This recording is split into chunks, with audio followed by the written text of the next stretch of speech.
Tres, dos, uno, go.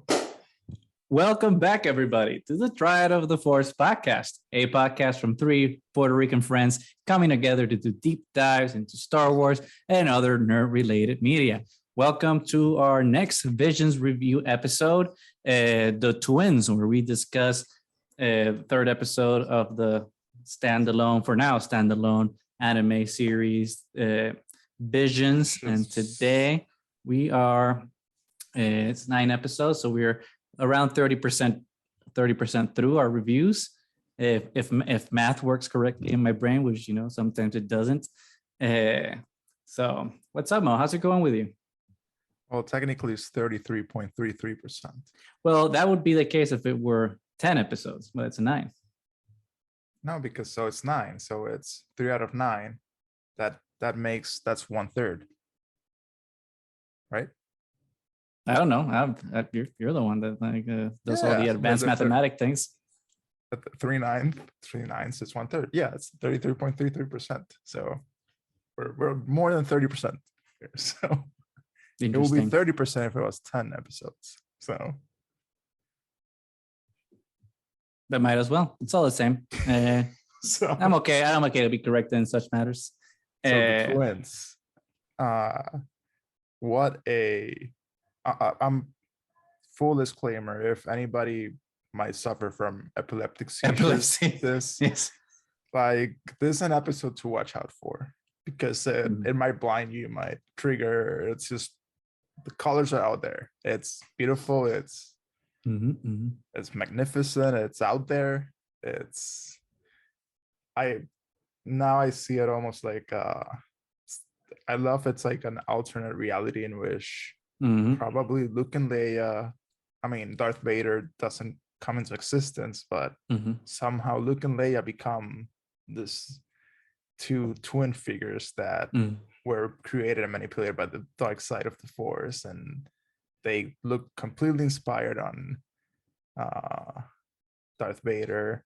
Yeah, I love the intro of this episode. It's like, instead of all the star background, you see just like parts of the star on the blackout Star Destroyer, which is like, ooh, what's happening here? And then you like the Force Awakens a little bit. Yeah, kind of. I love like this was there was like, even though it felt grounded in probably like the original trilogy, it kind of feels that there was a lot of homages to the sequel trilogy. Yeah. Especially by the end, when it's almost like a 1-by-1 comparison to the Holdo maneuver in the Last Jedi. It's this idea of like, the twins that are supposed to be dark side evil, and one of them escapes, not because they're not evil or more on the dark side, it's because they want to save their sister. Like it's heartwarming. It's crazy. Crazy is the appropriate word, I think, to describe this episode, because it went balls to the walls when they were fighting like on top of the Star Destroyers, and then he's writing that X-wing. I'm like, what the hell is going on in this episode? It is absolutely the most bombastic of all the 9 episodes. It definitely is the one that goes at breakneck speed. It starts and it just does not stop. So I did appreciate it a lot. I think I agree with you. I think it, even though it's set in like Imperial times, right? Because we get the stormtroopers we're used to, and then like Star Destroyer designs that we're used to as well. But then like everything is very, like how the twins were created. It kind of looked like the acolytes, from Exegol, from Rise of Skywalker. They were creating them in the vats that like Palpatine and Snoke were made in. So there were a lot of Exegol vibes there. But yeah, I did like the perversion, quote unquote, right, of the Luke and Leia trope, and of the two twins created for the dark side. And I did like the whole thing of like having both twins be made for the dark side, but then have the one kind of not pull towards, I wouldn't say the light necessarily, but certainly pull towards balance. Yeah, whatever that means. I wouldn't say it was pull. It was definitely a pull towards balance, or more in the middle. Like, you know, you do whatever you want to do. Like, but it was, I don't know. It's I think this is one of my mid-tier episodes. It's an episode I definitely enjoyed. I think there's a lot really cool in it, and especially like in the action sequences, and like you know, as most people know who listen to this podcast, like we're big fans of The Last Jedi. So having that a Holdo maneuver homage after he slices down the Star Destroyer with his lightsaber, which is like, what the hell? going at hyperspeed. Yeah, having the visuals of the Star Destroyer split, just like The Last Jedi, was a sight to behold, and I'm always for visuals like that, because that's one of my favorite parts of The Last Jedi. But visually, I think this is one of the most colorful episodes too, especially when he crash lands in what we assume is Tatooine, right? Because he has the twin suns in the distance and sunset, and then everything's very rainbow colored as he, you know, looks hopeful into that sky, and feeling, right, that his sister's still out there. But I don't know. It's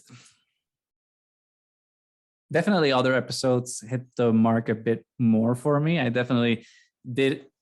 This is, at least for me, is kind of a tie with Tatooine Rhapsody, in a sense of like episodes that, yeah, like I enjoyed them, but I don't know if I really need to kind of go back to them. Although there are a lot of things in the episode that I think are really interesting, especially like that double Star Destroyer ship thing, which is like, what the hell? Star Wars and their planet annihilating weapons, which we've had so many of. Or galaxy. It did say it could take out like a solar system. My bad, not a galaxy. It's like, exactly, where do you go? It's like, okay, well, you know, screw it. Now this destroys the galaxy.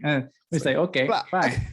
But it looked awesome, and I did like not just the design of this Star Destroyer, but you know, the whole symbolism, twins with everything, and having the suits be powered by kyber crystals. I think they did a lot of the whole Vision series, right? I think a lot of interesting things with how kyber crystals are used, not just, you know, to power lightsabers or super weapons, but to in TOB1, you know, it's what's powering Toby, right? And here it's what's powering their armors. So like I really like that exploration of like the versatility of kyber crystals and how their connection to the Force can be used in different ways than just super lasers and lightsabers, which are another force of a laser, right? And both are lasers. So here, a sustained laser. Exactly. So I do like those explorations that the show has made, for sure. But I feel like maybe it's because it was a little too bombastic for my taste. I think just, you know, got a little wild for my sensitivities, which I think, you know, in the world of anime, maybe it fits, because anime sometimes can go as crazy as this episode did. But I don't know. I feel like I've liked my stories a little bit more restrained, like The Duel, which we've already talked about, and a couple of the other episodes we'll discuss later on. But what worked about it for you, though, since you liked it so much? I think it's really out there. I liked it a lot. I still think it's probably, if I had to pick like one of the weakest, this will be one of the weakest as well. And it has nothing to do with it being bad. It's just compared to everything else, it just doesn't shine through. I think the action sequences are just amazing. Like, just they captured so much flow and movement in such like short bursts, because that's how it felt. It felt like there was just a burst versus burst of energies, and that's it was a good translation into the animation. I think I enjoyed more details about it, that the fact that the droids, like, you had R2 instead of R2D2, you had B2PO instead of C3PO, like it's like all of those like little homage. And I love that they introduced like so many, not only the kyber CRISPR aspect of it, which I think it's Visions did fantastically, with their interpretation of like how versatile the Force can be and what a kyber crystal cannot do. I think this episode took it really out there what a kyber crystal can do, but and a person, because apparently a person can, yes. you know, I mean, breathe in outer space and sustain the G forces of, well, not G forces because you're in outer space, but the heat of riding on a ship at hyperspace. Yeah, which, you know, I mean, you're the physicist here, so you can you can tell me the effects that might have on a person. But I'm like, holy crap, this guy's very strong in the Force. I think what probably this episode requires the most suspension of disbelief. Which I think this is why it's cool to like do these things in animation format, because animation format's the best medium for that type of thing, because everything's already not real. You know, it's a drawing. So like that makes that suspension easier. I'm just being a big about I did speaking from like probably more like a physics perspective on my second view, I did enjoy a lot how when the hyperdrive started, the lightsabers sort of elongated into like a prism, and it wasn't until like the discard Luke put on like use the Force, then the saber just sustain into that mega. Saber. I was completely in love with the sisters, like all full out armor with saber whips, and she went like, General Grievous on everybody there. Totally, it's like it was like General Grievous, Darth Vader had a baby and made the cool version. It wasn't even like a bad version of the baby. It was like the cool version of the baby came out. That's all we got. And I love that they both survived, and they're not, you know, they're not saying, you know, we have to, like, the dark side of the Force is not a bad thing or a good thing. I don't care about that. I just wanted to give you the choice that you can take your life whichever direction it is. And I think that's a very important message, especially since on a daily basis we deal with a lot of things that verge on a lot of moral relativity, and that's what this episode kind of showed. It's visually stunning. It's a lot to take in. It's a lot of like, it is. You have to, again, I mean, but then again, you know, you had Ezra and Thrawn go through hyperspace on space whales, on space whales, and if memory doesn't fail, I think when they were actually on the bridge, the glass windows were already broken. You would be correct, Commander. so again, this, if they did it, then why not? Super Force the dark side of the Force is a road. It's a pathway to many paths. Yeah. That's always gonna be. It's between that and from a certain point of view, Star Wars can get away with anything now. Anything is possible. Anything is possible in the Force and in anime.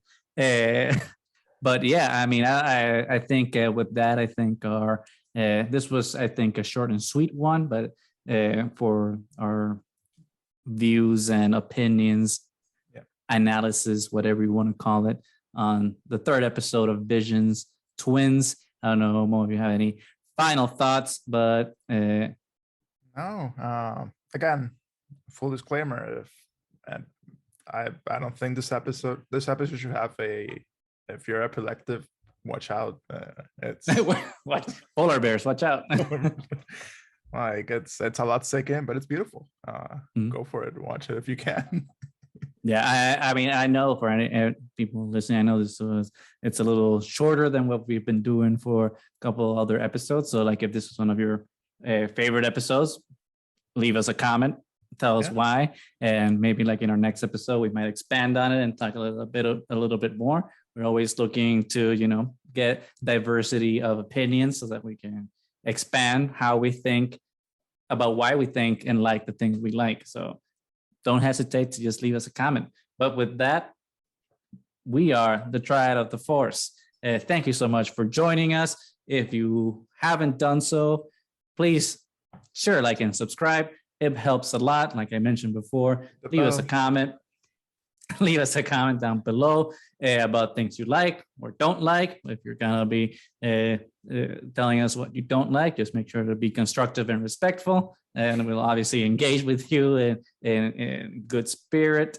If you haven't followed us in any of our other socials, you can always find us at Triad of the Force on Twitter and Instagram. And if you want to support us, which we will definitely appreciate, you can go over to our TeePublic store. Also, you can find us at Triad of the Force, where we have many designs there where you can choose from masks, t-shirts, hoodies, so on and so forth, phone cases, etc., etc. It really helps the channel out so that we can, always have the best equipment to provide the best quality of media out for you. But with that, signing off until the next Visions episode, we are Triad of the Force. Thank you.